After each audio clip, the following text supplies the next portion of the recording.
Cari damai hanya ku dapat dalam Yesus. Kala ku cari ketenangan hanya ku temui di dalam Yesus. Tak satu pun dapat menghiburku, tak seorang pun dapat menolongku. Hanya Yesus jawaban hidupku.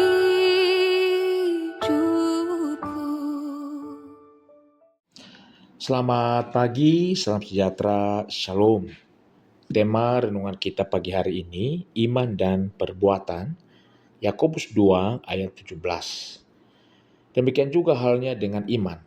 Jika iman itu tidak disertai perbuatan, iman itu pada hakikatnya mati.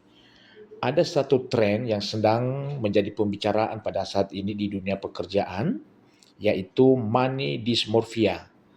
Tren ini menjangkit pada pekerja yang berusia muda, di mana mereka selalu merasa tidak cukup dan khawatir, padahal secara ekonomi mereka sudah cukup pada level aman, gaji yang cukup. Mengapa ini bisa terjadi?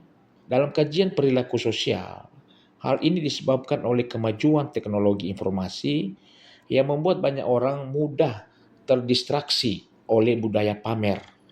Belum lagi tekanan sosial yang dirasakan yang menuntut mereka segera berhasil, takut dibilang gagal. Hal ini diperburuk dengan kondisi ekonomi global yang secara makro memberikan ketidakpastian pasar saham. Hal ini tentu tidak baik dan mengancam mental generasi muda kita. Mereka diperhadapkan dalam realitas bekerja untuk kehidupan diri sendiri atau bekerja agar seperti hidup orang lain.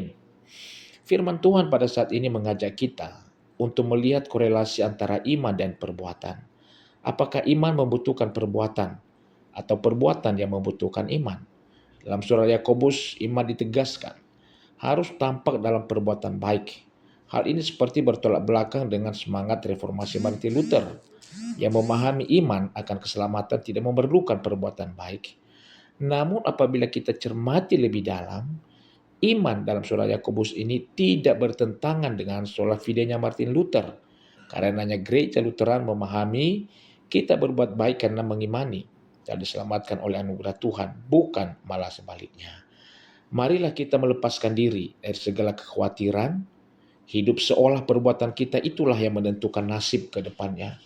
Milikilah iman yang teguh kepada Tuhan, sehingga setiap pekerjaan kita itu dapat dihayati sebagai anugerah Tuhan atas diri umat percaya. Pada akhirnya, kita memiliki iman yang benar dalam bertindak di tengah hidup, baik itu ketika bekerja maupun ketika beribadah kepada Tuhan. Perbuatan baik kita didasarkan pada iman atas anugerah keselamatan dari Tuhan. Tuhan Yesus memberkati kita. Shalom.